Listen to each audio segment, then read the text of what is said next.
Ouais, c'est moi qui commence. Ça va prendre trois plombes là, de toute façon, puisque The Crow, on en a déjà parlé. Ah oui, Zenobia. On en a parlé à quelques reprises hein, maintenant. De James Hobart, évidemment. Voilà l'œuvre qu'il a fait pour un petit peu essayer de faire son deuil, hein, tout simplement. Et donc c'est un récit qui est imprégné de la douleur de l'auteur et du dessinateur, hein, parce qu'il a tout fait. C'est son premier, ça aussi tu l'as déjà dit quelques fois, mais voilà, c'est son premier, sa première tentative hein, dans le monde des comics. Voilà, même pas au courant de comment fonctionne la pagination avec les multiples de 12 ou de je sais pas quoi. Et pourtant, voilà, première tentative et il nous sort un truc qui Exactement. est tellement à vif. Enfin, il faut s'accrocher. Je pense que ça peut être un peu déroutant à lire parce que voilà, on sent bien la noirceur d'une âme en peine, hein, tout simplement. Donc voilà, c'est l'histoire de Eric Draven qui revient d'entre les morts après s'être fait euh, assassiné par un gang qui a également assassiné sa compagne. Euh, et a fait d'autres choses vraiment pas très glop, hein, c'est vraiment pas terrible. Et du coup, il revient sous une sorte de la protection d'un corbeau, donc voilà, The Crow, pour aller se venger de toutes les personnes qui lui ont fait du mal. Et du coup, il est plus ou moins vulnérable, un petit peu plus fort que la moyenne. Enfin voilà, c'est vraiment l'esprit de la vengeance qui essaie un petit peu de se venger, hein, tout simplement. Donc un récit qui est pas hyper original, mais qui est raconté d'une manière tellement, ouais, tellement réelle que ça en devient très poignant. Et puis graphiquement, on est à la fois il y a un côté très contemporain à la fin des années 80, vu que ça date de 89, avec les dessins voilà, qu'on voit notamment à droite, les deux images qu'on voit à droite, mais aussi des passages beaucoup plus comment on a c'est onirique, fantastique, rêvé, puisqu'en fait c'est un petit peu tous les souvenirs qu'il a de sa femme, les moments du quotidien, etc. Où là c'est beaucoup plus drapé de blanc, avec un autre style, là où le reste du récit c'est beaucoup de contraste entre le noir et le blanc. Donc même visuellement c'est beau et c'est aussi recherché dans ce que ça veut dire en fait au niveau du style. Donc voilà. Alors j'ai pas mis cette cover au hasard parce que voilà moi j'ai l'édition vraiment disjoncteur qui alors je sais plus en quelle année elle est parue, mais voilà, je l'ai trouvée dans une bibliothèque à Toulon quand j'étais encore à Toulon, qui ne vend que des livres d'occasion. Et du coup, ben, je l'ai vu sur une étagère et vu que c'était un petit peu parmi les récits qu'il fallait que je lise hein, au bout d'un moment parce que The Crow c'est quand même un monument du genre.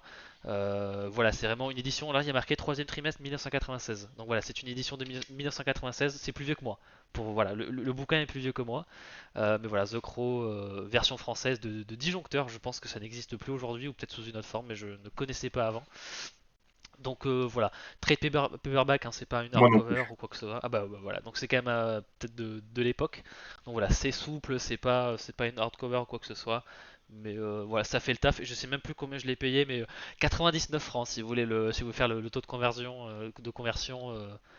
Et en Ah bah ça c'est francs, simple, ça fait à peu près 15 balles. Enfin 15 euros quoi du coup. ouais, mais il y a l'inflation aussi. Donc je pense que 15 balles de Ah non, là tu 96, m'en de demandes 89, beaucoup. ouais voilà, ça fait beaucoup. Mais voilà, pour vous dire que c'est pas un objet très prestige, mais il y a le petit côté. Il y a le petit côté un peu inhabituel quoi, c'est pas une édition Delcourt, je crois que c'est Delcourt qui publie, c'est pas une édition Delcourt. Donc alors si jamais un jour vous tombez sur cette édition voilà de chez Disjoncteur, celle-là, il me manque des pages. Par rapport à l'édition Delcourt, il n'y a pas tout. Il manque des trucs parce qu'évidemment entre temps il a fait d'autres titres etc. Mais même dans le récit The Crow, il y a des trucs qui ont été rajoutés dans les éditions plus modernes. Donc voilà.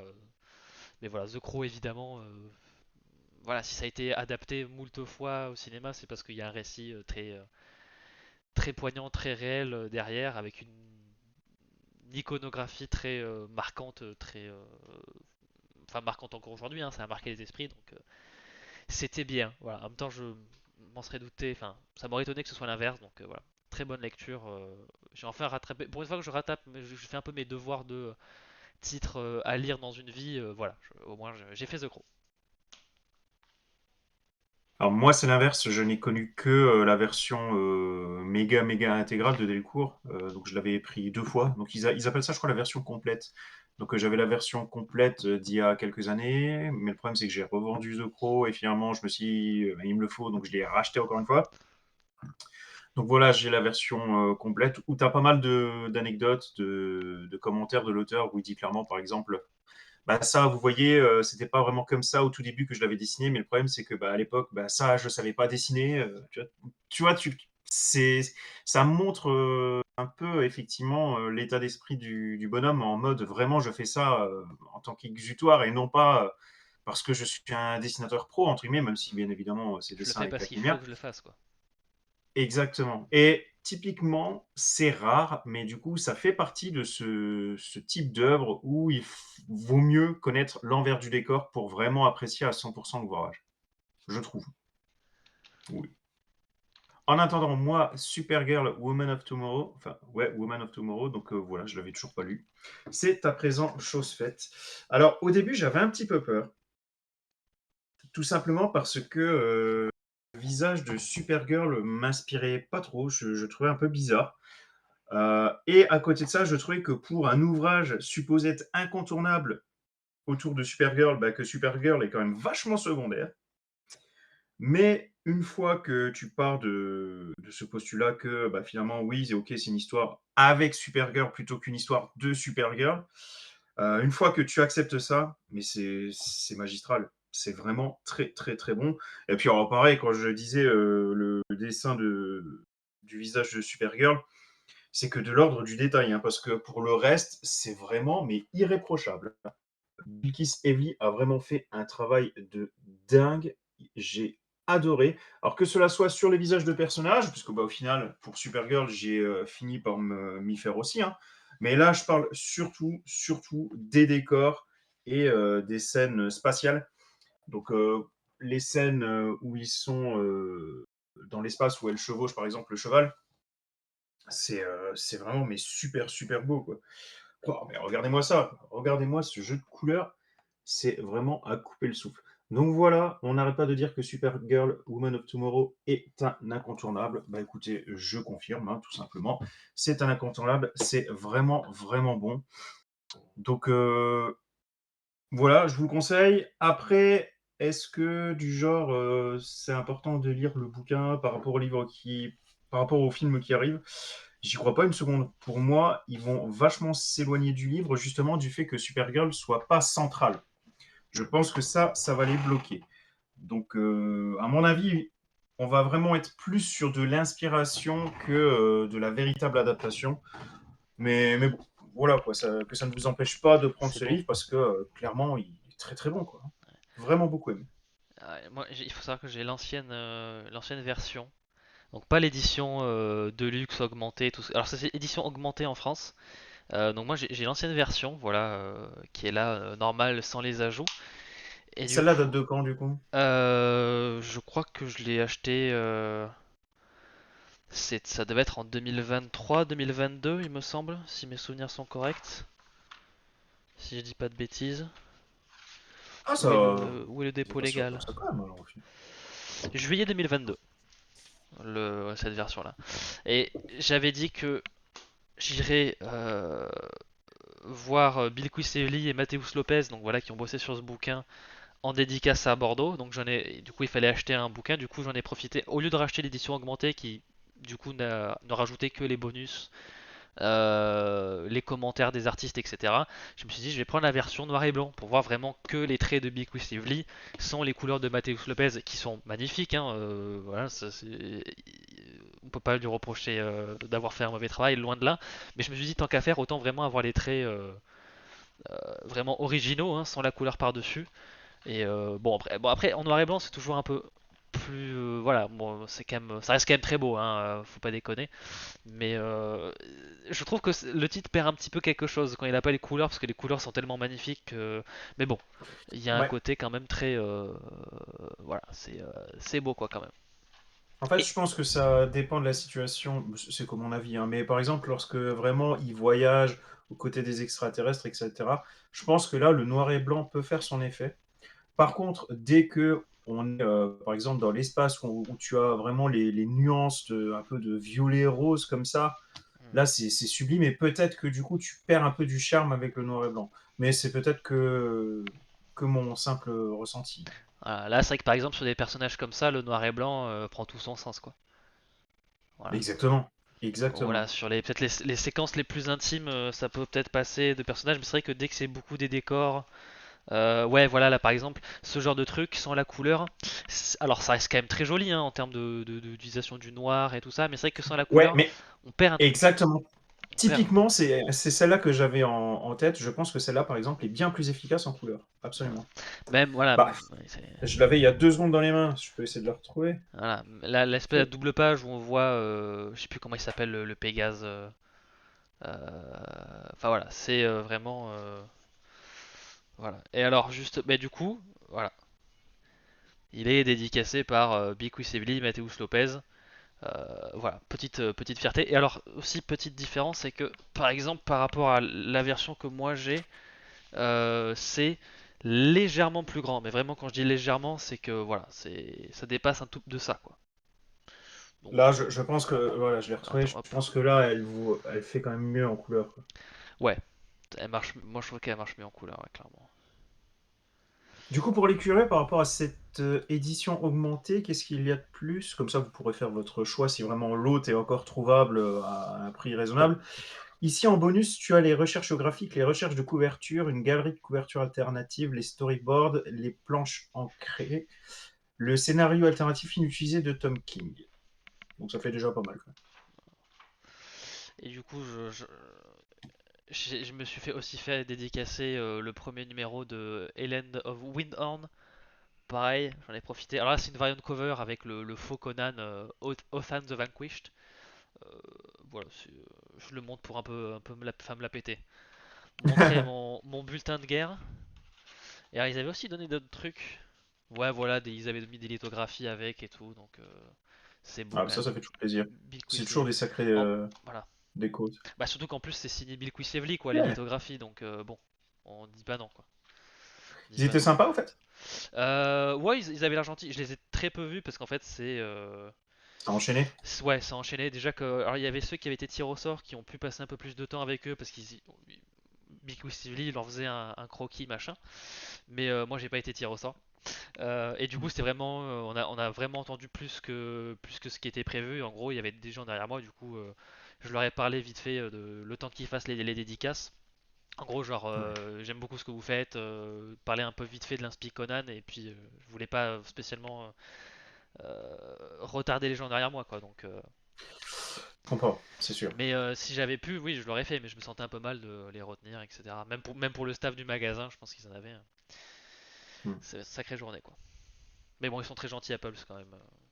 Pulse Bordeaux, bien sûr. Pas ça. New Gods. New Gods, deuxième tome qui s'est fait désirer hein, comme une de mes autres lectures. Puisque j'étais censé le recevoir en quoi en 4 ou 5 jours, il a mis 3 semaines à arriver à cause d'un problème de transporteur. Du coup, dédicace à Bénéfugue, je leur ai envoyé un mail au SAV, genre, je sais pas, le lendemain c'est déjà corrigé, enfin, efficacité au top, enfin voilà, donc Bénéfugue, partenaire de MDCU, hein, n'hésitez pas à passer par MDCU pour aller acheter Tout vos à bouquins fait. sur BDFUG, on reçoit une petite récompense voilà, qui aide le site à payer les factures, à payer l'électricité. Donc voilà. Non, bah, il faut être honnête, hein, au bout d'un moment. Personnellement, je n'ai jamais eu de retour négatif à propos de BDFUG. Bon, des erreurs, enfin, des erreurs, des problèmes de livraison, ça arrive, mais effectivement, c'est systématiquement suivi d'une intervention de leur part. Voilà. Donc ça, en plus général, bon, les livraisons sont très rapides, mais du coup, voilà, il a quand même fini par arriver le El Famoso New Gods. Voilà, si vous voulez voir un peu la cover dessinée par Ivan Kagel, avec le haut père, voilà, Isaiah. Édition standard, hein, j'ai pas chopé de variant cover ou quoi que ce soit, j'ai plus accès à des bouquins qui en vendent. Puis même. Salut Steph! Ah, Bonsoir, Steph. ils ont une pub insupportable sur YouTube. Mais je sais pas, j'ai pas Tu les, vas bien? j'ai trouvé de quoi les bloquer, moi les pubs sur YouTube, donc je pourrais pas vous dire, mais voilà. Mais en tout cas, en termes de service, ils sont là quoi. Euh, Si tu as trouvé, je veux bien que tu me dises comment ça Oui, fonctionne. oui, oui. Euh, Oui, ça va très bien, ça va merci, très Steph. bien. Ouais. Ah, apparemment, il faut que tu fasses un travail de remise en contexte pour New God. Alors, New Gods, qu'est-ce que c'est? ce sont les nouveaux dieux du coup.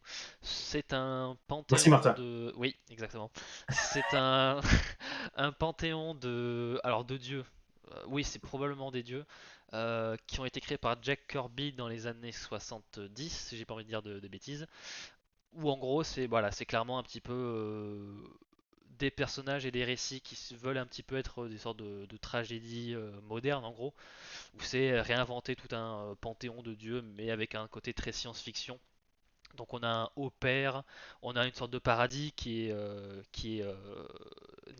Néogénésis, je crois si je dis pas de bêtises. Oui, Néogénésis, et on a l'équivalent un petit peu des enfers avec Apocalypse, qui est donc comment on appelle ça, sur lesquels règne Darkseid. Donc voilà, Darkseid, le grand méchant d'ici, provient de l'univers des New Gods du quatrième monde, hein. C'est un petit peu tout cet univers-là de personnages, Darkseid, les nouveaux dieux, ça vient de ce qu'on appelle le quatrième monde. Et Créé par c'est Jack Kirby, toujours. Jack Kirby, voilà, qui a créé tout ce pan-là. Et c'est voilà un peu des histoires à l'échelle cosmique. Voilà, il faut sauver des planètes ou des galaxies ou même toute la réalité entière. Et c'est souvent des histoires de guerre entre les nouveaux dieux, donc les gentils, et les forces de Darkseid d'Apocalypse. Donc voilà, il y a un petit peu côté, c'est un peu comme les Éternels chez DC. Voilà, si tu connais les films Les Éternels notamment, c'est un peu dans la même veine. Voilà, des personnages qui vivent très longtemps et qui veulent se taper contre des forces universelles. Voilà.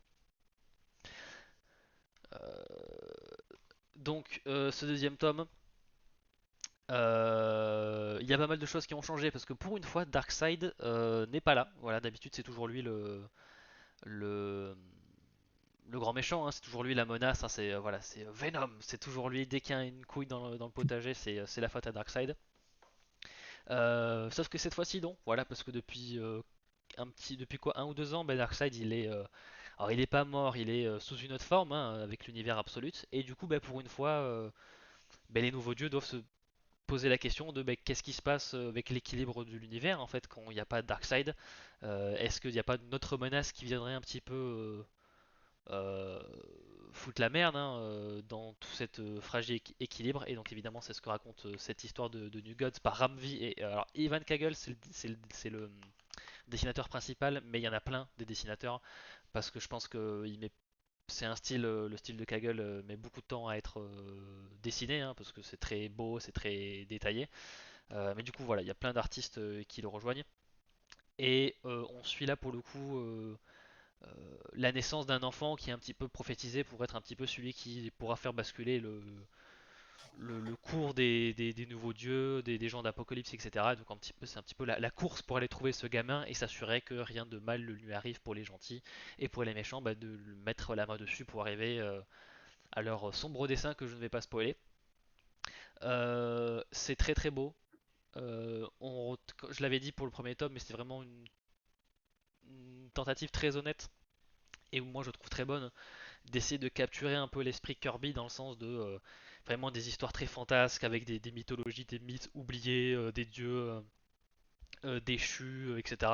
Avec tout un lore qui est volontairement cryptique et qui a un sens, mais qui est voilà, on nous raconte des histoires un petit peu en cours de route qu'on devrait ouais, qu'on devrait plus connaître, mais qu'on ne connaît pas parce que ce sont des choses tellement lointaines en termes de temps que c'est vraiment en limite des mythes et des légendes, même pour des gens comme les nouveaux dieux. Donc voilà, il y a vraiment un côté très, ouais, très épique, très grandiloquent dans les échelles et je trouve que c'est bien abordé. J'ai vu qu'apparemment Ramvis était un peu inspiré des mythes du folklore indien, parce qu'il me semble qu'il est d'origine indienne, pour un petit peu aller puiser de l'imagination pour créer un petit peu toute la période des anciens dieux, des anciennes divinités, des anciennes histoires qui sont un peu racontées dans ce bouquin et ça marche très très bien. Et puis voilà et puis c'est très très beau. Donc si vous aimez un peu les épopées un peu science-fiction qui abordent un petit peu des questions un petit peu plus pas religieuses mais un peu plus mythologiques, c'est votre dada. Et on a évidemment une petite dose évidemment de héros d'ici quand même, on reste dans l'univers d'ici. Donc et c'est dans la continuité pour le coup vu qu'on parle de tout ce qui se passe avec Darkseid et compagnie. Donc je suis très curieux de comment voir, enfin de comment ils vont évoluer. Voilà, parce qu'on change pas mal de choses quand même. Mine de rien, c'est assez rare pour le souligner, ça change pas mal de choses dans le truc des nouveaux dieux. Alors, je suis assez d'accord avec Mac, hein, mine de rien. Darkseid la seule menace de chez DC, c'est vrai que tu as l'impression que dès qu'il y a une menace, que les scénaristes ne connaissent que Darkseid. C'est vraiment dommage, ça, quand même. C'est vrai qu'autant chez Marvel, t'as du Galactus, t'as du Annihilus, t'as du Thanos. C'est vrai que chez DC, par Darkseid, c'est ouais, c'est Venom et c'est tout en lui. Voilà. Ouais, c'est un peu dommage, quand même. Bah, surtout que, étant donné qu'à chaque fois, il se prend une fessée, bah, ça perd en crédibilité, enfin, au bout d'un moment, quoi, tu vois. Ouais. C'est prévu en combien de tomes? C'est le dernier, le deuxième. Alors vraiment l'histoire qu'il raconte là-dedans, c'est vraiment en deux tomes. Voilà, de New Gods, c'est bon, donc ça vous avez l'affaire avec ça. Mais ça va être continué sous une forme ou une autre. Alors on sait pas encore comment, mais c'est clairement dit à la fin. Il me semble que c'est dit. Voilà, c'est vraiment typiquement le truc de les nouveaux dieux. Voilà, je vais essayer de montrer que le texte. Voilà, il y a marqué les néo-dieux reviendront. Voilà. Donc, vous avez un récit de A à Z qui boucle toutes ces histoires, ces intrigues avec ça, mais ça continuera après. Voilà, c'est vraiment les néo-dieux reviendront dans Avengers Doomsday, quoi, comme le même, quoi. Donc, mais c'était très bien. Et si Matt était là, je pense qu'il serait du même avis. Hop, un mois Crypto. Alors, le principe de Crypto est quand même assez simple. Alors, déjà, c'est écrit par Ryan North et dessiné par Mike Norton. Il s'agit d'une mini-série pardon, en 5 numéros, et chaque numéro a pour titre le nom d'une saison. Donc, c'est-à-dire que le premier numéro, il n'y a pas de saison, c'est vraiment ce qui se passe sur Krypton. Et après, tu as une saison sur Terre. Donc, ça sous-entend en fait que tu as plus ou moins, on peut résumer ça comme ça, je veux dire, 5 mini-histoires de Crypto, 5 rencontres de Crypto avec un autre personnage. Donc le fil rouge, c'est Crypto qui découvre le monde, on va dire, hein, mais sinon, les histoires donc restent indépendantes les unes des autres. Et c'est génial, j'ai adoré. Là, je vous ai mis l'image où Crypto, du coup, est envoyé hors de Krypton pour un test bah, qui va mal se finir, je pense que vous vous en doutez. Mais regardez-moi la bouille de ce chien. Ouais, mignon. Il est tout mignon, il est génial. Et bah, c'est touchant comme ça tout au long du bouquin, c'est vraiment cool. Concernant les rencontres qui sont mises en avant, elles ont leur intérêt, quitte un peu à, bon, c'est pas dramatique, mais quitte un peu à chahuter un petit peu la continuité, la mythologie Superman en tout cas. Encore une fois, rien de bien dramatique, mais bon voilà, je tenais quand même à le préciser. Autre précision importante, Crypto ne parle pas. Donc pensez pas tout de suite qu'on va partir dans quelque chose de loufoque ou quelque chose comme ça, ou fantaisiste. Ce n'est absolument pas le délire du truc. Ici, c'est vraiment, je dirais même l'inverse. Là, par exemple, je vais vous montrer des scènes qui vont vous montrer plus un peu le ton de l'ouvrage, puisque notre ami Crypto fait la rencontre d'un petit garçon qui s'appelle Lex Luthor et qui a une vision très particulière de dresser les chiens. Euh, donc voilà, c'est touchant, c'est chouette, c'est divertissant, c'est très beau. C'est un bouquin que j'ai vraiment beaucoup, beaucoup aimé. J'ai particulièrement aimé, je crois que c'était le numéro 4, dans lequel il y a, alors je vous l'ai dit, Crypto ne parle pas, mais il y a quand même d'autres personnages. Mais dans le chapitre 4, le fait est que les autres personnages parlent à peine aussi. Donc du coup, tu as comme ça un numéro qui franchement aurait pu être muet. Ça n'aurait pas été grave du tout et ça aurait été génial. Donc voilà, franchement... Ah non, c'est le 3, je crois bien, c'est le 3 avec la petite fille. Moi, Donc il y a des fois, faut pas se poser trop de questions. Du genre, tu as la gamine qui agrippe le chien arrive à galoper et la gamine est toujours sur le chien. Voilà, faut ouvrir ses chakras. Ça vaut le coup de ne pas relever ces petites facilités. C'était très très très cool. Pour une lecture pas prise de tête, ou pourquoi pas, je dirais même pour un premier comics pour des enfants, ça peut être très cool. c'est vrai que Mac il dit que ça parle d'un chien et c'est pas moi qui le présente. C'est vrai que j'avais lu le premier numéro moi à l'époque où il était sorti en VO et j'avais beaucoup aimé. Il me semble que le premier numéro se passe sur Krypton et ça raconte un Oui, peu c'est ça. comment lui est sorti de Krypton et je l'avais trouvé très touchant. Et aussi voilà des dialogues assez minimaux dans leur présence parce que Bon, après, tu connais déjà l'histoire de Krypton, donc c'est déjà ce qui se passe et les enjeux, mais j'avais trouvé ça très, ouais, très beau, très triste. Alors, vous savez que moi, enfin, j'avoue que quand j'ai été plus petit, j'ai été traumatisé par l'histoire de Laika, la chienne que les soviétiques ont envoyée dans l'espace. Et moi, de voir un chien dans un Mmh. effet spatial, voilà, j'ai syndrome post-traumatique. Genre, non, pas ça, pas au chien. Donc, voilà. Donc, ouais, voilà. Surtout vu comme ils ont fait ça, quoi. Exactement. Donc voilà, c'est cliché, hein, mais c'est ce que je dis, hein, les chiens et les animaux, c'est mes deux faiblesses émotionnelles, hein, qui me font vraiment tirer les larmes assez facilement. Donc je pense que je finirai par me le dégoter quand même le bouquin parce que c'est Ah oui, il un est voilà, sympa quand même. c'est Franchement, il voilà. Là aussi, je refais les devoirs puisque je me suis acheté le Green Lantern Renaissance que j'avais déjà lu. Alors j'avais déjà lu vraiment le récit Renaissance. J'avais pas forcément lu ce qu'ils avaient été fait après ou pas tout de manière complète, etc. Donc là, c'est vraiment voilà, Urban a édité un petit peu le récit complet Renaissance, donc voilà les 6 numéros de Rebirth, ce coup-ci, je sais plus, et vraiment le début de Green Lantern de 2005-2006 avec voilà les Manhunters, etc. Les prémices du score de Sinestro. Donc c'était vraiment un peu pour avoir vraiment tout au même endroit. Il y a quelques backups du style les Secret Origins de Darwin Cook, etc. ou Secret Files, je sais plus.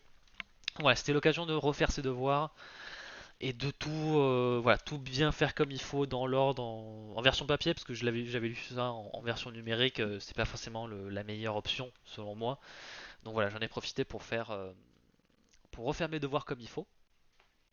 Donc que dire de plus, hein, voilà, le nom de la chaîne, la gueule de la chaîne, le fait qu'on parle de Green Lantern toutes les 2 semaines, le fait que la série nous inquiète beaucoup. Donc voilà, nous sommes des fans de Green Lantern, nous avons beaucoup subi. Euh, mais voilà, on s'inflige tout ça parce qu'on a quand même eu des très très bonnes choses. Green Lantern chez DC, je crois que ça fait même plus de 20 ans, ouais, parce que Renaissance a commencé en 2004, donc ça fait plus de 20 ans que c'est sorti. Bon, en ce moment, je dirais pas qu'on est dans une traversée des déserts, hein, parce que il y a des gens qui font du bon taf sur Green Lantern, mais c'est vrai qu'on n'est plus dans l'âge d'or qui a commencé avec ça, hein, avec oh Renaissance. non, il en a plus. Donc voilà, mais Et sinon Geoff après, Johns a dû mettre la barre trop haute, je pense, tout simplement. ça va être compliqué. Je pense qu'il va falloir attendre un sacré moment avant que quelqu'un refasse une run aussi marquante. Mais voilà, que dire, c'est bien rythmé, il se passe pas mal de choses, les dessins sont très bons. Alors Dieu sait que je déteste Ethan Van Sciver en tant qu'être humain, mais en tant qu'artiste, bah, il fait du bon travail. Ah, tu connais, je suppose, tu peux expliquer un petit peu le contexte de ce Renaissance? Pour ceux qui connaissent pas. Alors, oui, tout à fait.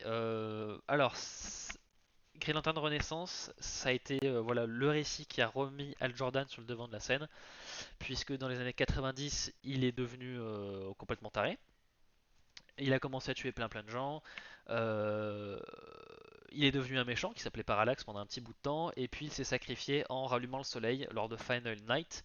Et du coup, pendant à peu près une dizaine d'années, il a endossé le rôle du spectre. Donc voilà, l'esprit du spectre qui est un petit peu le, le bras armé de la justice divine s'est accroché à son âme pour qu'il soit son hôte. Et du coup, pendant une dizaine d'années, ben, ça a été l'âme d'Al Jordan était le spectre, mais il était plus vivant. Voilà, il était plus Green Lantern. Et du coup, Geoff Jones a décidé de le refaire, enfin de le faire revenir donc avec ce récit qui explique le pourquoi du comment.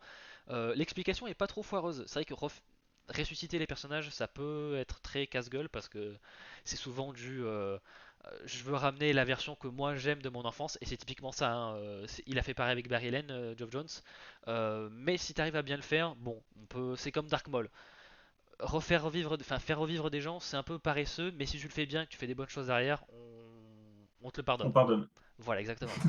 Donc, et là, c'est le cas. Voilà, c'est bien dessiné, c'est bien rythmé, ça amorce des choses qui seront, je veux dire, dévoilées des années après. On a déjà du teasing de 52, on a déjà du teasing de Blackest Night, on a déjà du teasing de la guerre de Ouais. Sinestro. Donc ça met en place beaucoup de choses, ça fait des choses très intéressantes au niveau des personnages. Les dessins sont très bons, hein, que ce soit Ivan Rice, Van Siever, il y a Darwin Cook hein, qui a bossé sur un des numéros. Voilà, et il y a un de mes pages préférées, je pense, de tout l'univers Green Lantern, c'est je pense que c'est les deux pages que j'ai mis où en fait ça illustre et ça explique un petit peu les différences de manière d'utiliser un anneau. Là où voilà, John Stewart c'est un architecte, donc c'est très carré, c'est machin, c'est des structures, on dirait un plan d'architecte. Guy Gardner c'est vraiment, voilà, ça dit que sa volonté c'est d'exploser de l'anneau, enfin c'est Et boum vraiment un boum. truc, enfin voilà, c'est vraiment ça, c'est un petit peu, c'est beaucoup moins précis, mais ça se voit que ça a envie de sortir, ça a envie d'exploser, c'est voilà. Kyle Rayner, c'est un dessinateur, donc c'est des choses beaucoup plus inspirées, créatives, machin. Et Al Jordan, militaire, donc c'est très basique, très voilà dans ce qu'il y a de nécessaire et pas un truc de plus. Donc voilà, et ça se voit aussi dans les dessins comment c'est fait. Donc j'aime beaucoup cette manière d'aborder les Green Lanterns parce que c'est comme ça, hein, c'est les reflets de la volonté des gens, de leur personnalité. Donc voilà. Et puis voilà. Et puis après bon, c'est évidemment la run qui va installer plein de méchants, plein de corps qui sont encore extrêmement utilisés aujourd'hui et qui sont parmi les meilleurs récits tout court du personnage. En fait, même avant, il n'y avait pas vraiment de choses qui étaient meilleures, et même après, pour moi, il n'y a pas vraiment de choses qui ont été meilleures que ça. Donc, pour tout fan de Green Lantern, c'est un incontournable. Et accessible du coup, puisque l'intérêt c'est vraiment Tu peux de reprendre, partir sur oui, quelque chose de nouveau. tout à fait. Oui, tout est expliqué, le pourquoi du comment, ce qui s'est passé avant. Voilà, c'était un point de départ pour plein de gens aussi, hein, de remettre Green Lantern. Ça faisait 10 ans qu'il avait pas été, que ça n'avait pas été Al Jordan, donc il a fallu relancer la machine pour et les nouveaux et les anciens lecteurs. Et ça a été très bien fait. En même temps, DC Comics, parce que oui, tu avais dit c'est Geoff Jones qui a voulu, c'est DC Comics qui a demandé à ce que Geoff Jones fasse ça parce qu'il voulait vraiment que Jordan revienne parce que c'était pas ouf en termes de vente, hein, tout simplement. Parce que Jordan il défonce, tout simplement. Allez, à mon tour, je passe à Daredevil et plus précisément le taf de Frank Miller sur Daredevil. Donc moi j'ai la version poche, donc ça tient en 3 tomes. C'est très bon. C'est vraiment très très bon. Alors, il faut savoir que il y a, comment dire, il y a des auteurs comme ça qui sont un peu indissociables de l'univers, hein. Tu vois, donc par exemple, tu as, imaginons, en général, on part du principe que Garth Ennis, enfin que le Punisher, c'est quand même lié à Garth Ennis, que X-Men, c'est quand même lié à Chris Claremont. Et tu as pas mal de choses comme ça qui sont liées. Bon, bah, pour Daredevil, c'est un peu pareil, hein. Quand tu parles de run incontournable de Daredevil, en général, tu penses à Frank Miller. Donc là, donc j'ai le deuxième tome entre les mains. Le premier tome, c'est quand il n'était que dessinateur. Donc il y avait encore, je crois que c'était Mackenzie qui Ouais, était c'est au Roger Mackenzie, scénario. c'est marqué. Ouais, c'est ça. Qui était encore. Ah oui, exact. Roger Mackenzie qui était encore au scénario. Tout doucement, Frank Miller va pouvoir donc prendre également le taf de scénariste et mettre en place ses idées.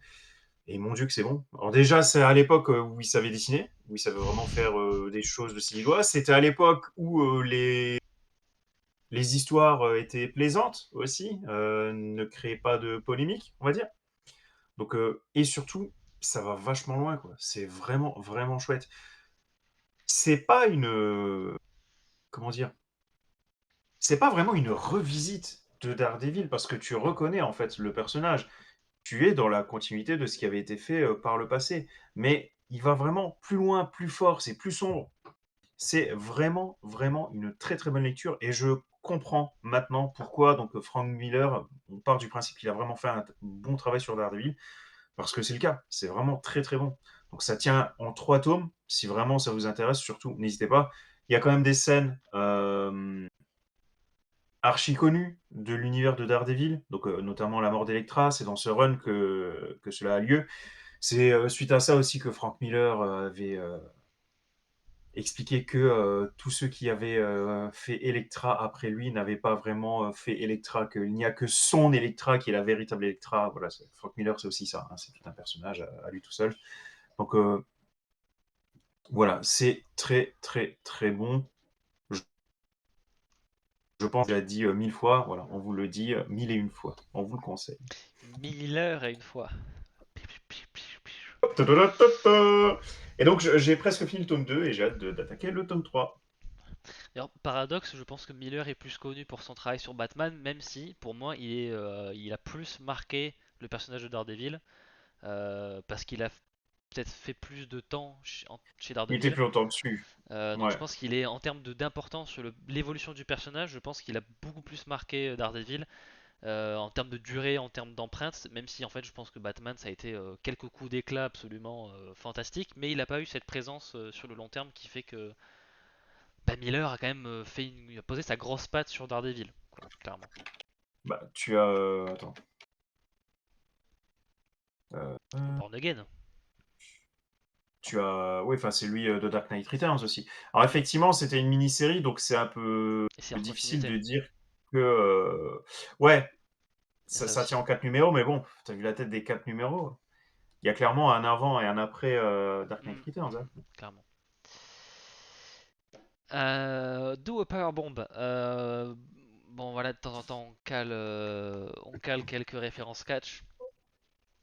Et voilà, et ces suites, voilà, on a tous ces suites à ta recommandation que j'ai pris d'où Power Bomb, puisque ça parle de catch, voilà, puisque une Power Bomb c'est une prise de catch. Pour ceux de ma génération, c'est la prise de finition de Batista. Donc c'est un récit qui parle donc évidemment de catch, qui se passe. Alors on veut pas trop clairement l'encadrer dans un truc trop réel parce qu'évidemment il y a des licences et des machins et voilà. Mais il y a quand même une grosse inspiration de la fédération japonaise de New Japan Pro Wrestling, hein, rien qu'avec le titre. Et puis si vous avez un petit peu lu, notamment je crois que c'est la préface, si je dis pas de bêtises, la préface ou la quatrième de couverture. Non, je crois que c'est la préface. Non, voilà, Daniel Warren Johnson, donc c'est un titre de Daniel Warren Johnson qui a fait et le scénario et les dessins, donc très bon dessinateur que vous avez peut-être vu sur le numéro annual de Absolute Batman, où Batman défonçait du suprémaciste blanc à tour de bras, qui a fait beaucoup couler d'encre évidemment. Euh, mais voilà, dans sa préface, il dit clairement que voilà, durant voilà, les premiers mois de, alors, je sais plus si c'est de sa fille ou de son fils, il s'est mis au catch un petit peu pour essayer de lutter contre contre le fait qu'ils doivent rester éveillés la nuit quand il s'agit de calmer ses enfants, les endormir, etc. Et c'est comme ça qu'il a découvert le catch. Alors voilà, avec New Japan. Alors j'entends des trucs Je l'avais bizarres. oublié cette anecdote, mais oui, c'est vrai.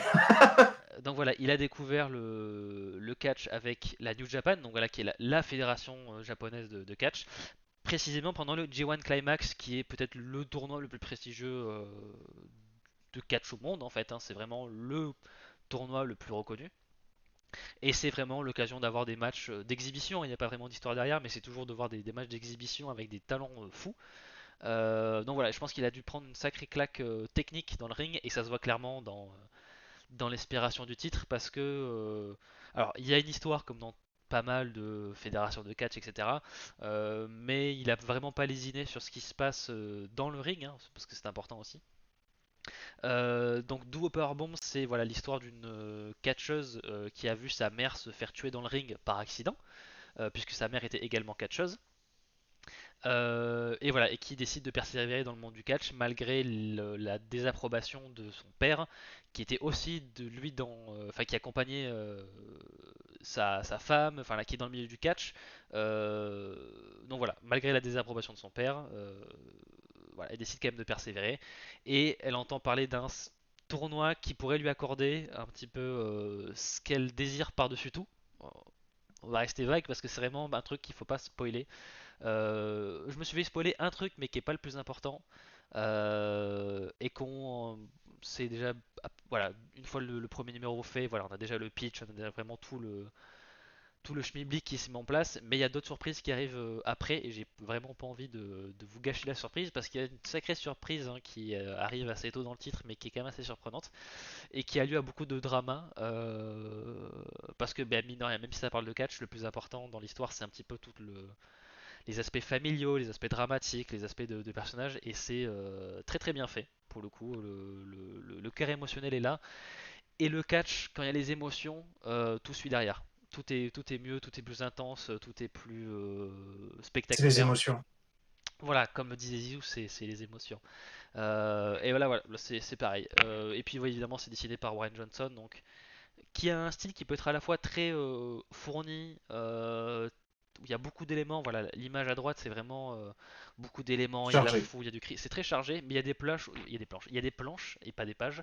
Voilà, où pour le coup, on voit bah, le catcheur qui a tué la mère de notre héroïne, qui s'appelle Cobra Sun, qui fait voilà un plongeon de la troisième corde vers l'extérieur. Et même s'il y a beaucoup de foule, ça reste beaucoup moins détaillé. Donc voilà, il y a des pages qui se veulent être beaucoup plus épurées dans l'exécution, et dans les deux cas ça fonctionne très bien, parce que voilà, il y a un sens de la composition, il y a un sens des coups, des impacts dans ce que fait Warren Johnson. Si vous l'avez vu casser des bras à des fachos dans Absolute Batman, vous savez de quoi je parle. Et c'est aussi voilà, Yes. on ressent toujours très bien les impacts, c'est beau, c'est les émotions. Euh, la dernière page m'a beaucoup ému, et qui montre bien qu'il a très bien maîtrisé les aspects émotionnels, relationnels, de développement de personnage dans son récit, et que c'est pas juste voir des gens faire des German suplex à court de route, enfin à bout de champ. Même si on le voit, hein, et c'est toujours très très cool, des suplex de la troisième corde, on a des pile drivers, on a des pilons, je crois que ça s'appelle en français. Donc voilà, Marteau pilon. marteau pilon, voilà, tout à fait. Voilà, donc que dire de plus? C'est du Warren Johnson, hein, donc c'est très très bien. Voilà, c'est Alors, je vais donner le même conseil que je t'avais donné à toi, hein. Les twists de fin de chapitre sont vraiment incroyables. Du coup, rien que par rapport à ça, je ne peux que vous conseiller de ne jamais feuilleter le bouquin. Ça serait vraiment con de tomber par hasard sur la planche qu'il faut pas et que ça te spoile la gueule. Ça serait vraiment dommage parce que les twists valent le détour. tout à fait. Et puis voilà, il y a même pas, pour dire, il y a même pas de quatrième de couverture. C'est juste, voilà, je me sens prêt à botter des culs. Voilà, c'est à peu près tout ce que vous avez besoin de savoir pour aller lire le titre. Voilà, voilà. De toute façon, le catch, c'est jamais vraiment que sur le catch, c'est qu'il y a toujours des choses derrière à raconter, et c'est un peu ce que fait très bien le récit. Petit bonhomme. Oh oui, petit bonhomme. Ça fait quelque temps que je l'ai reçu de la part de Morgan, mais le truc, bah, c'est que la date de sortie était un peu plus lointaine, donc du coup, j'en ai profité pour avancer dans les autres récits que j'avais. Et finalement, bah, celui-là, je l'ai dévoré. Alors, je l'ai dévoré pour deux raisons. La première raison, c'est qu'il n'y avait rien à lire. Il n'y a pas de dialogue, pas une seule ligne de dialogue. La deuxième, c'est que même s'il n'y a pas de ligne de dialogue, et malgré le fait qu'il soit quand même épais, hein, c'est un bon petit bouquin, eh ben, il est vraiment énorme. À la limite, tu vas avoir donc, comme j'ai dit, non pas des dialogues, mais plus des. Voilà, c'est tout court, mais ça, par exemple. Hop. Ah oui, Donc c'est là mignon, où il tiens. y a l'éclat. C'est tout mignon. Donc ça marche à coup de onomatopée comme ça, pas onomatopée, de phylactères comme ça, avec des dessins au sein des phylactères. Ça passe vraiment très très très bien. Euh, c'était c'est génial. Franchement, c'est génial. Au niveau de l'histoire, tu suis donc le petit bonhomme, non pas en mousse, euh, presque depuis la création de l'univers, parce que le début reprend la création de l'univers, l'évolution. Et seulement après, tu vas découvrir un peu d'autres choses, et notamment la guerre, le deuil, la maladie. C'est génial, c'est vraiment, vraiment génial. Alors, malgré les dessins un peu loufoques et tout mignons, je précise, ce n'est pas pour les enfants. Ah, Il y a deux, trois pages vers le milieu du bouquin, c'est pas possible. Donc voilà, attention, j'ai failli faire l'erreur, donc je vous le dis, ne faites pas l'erreur. Donc voilà, et c'est totalement déjanté, totalement barré, quoi, du genre, regardez là. Donc on se dit, le petit bonhomme, bon, bah, c'est le personnage central, donc il va pas se faire gober. C'est évident que non. Si, si, il va se faire gober. Alors je vous dis pas comment ça finit, mais par contre, vous voyez bien le voyage au sein du tube digestif, hein. hmm. C'est festif. Donc c'est vraiment magnifique. Je suis tombé amoureux des dessins et de la colorisation donc, qui sont réalisés par Panaccione, un Italien. Je ne connaissais pas. C'est pas vraiment le type de bouquin que j'ai entre les mains d'habitude. Donc merci Morgan, hein.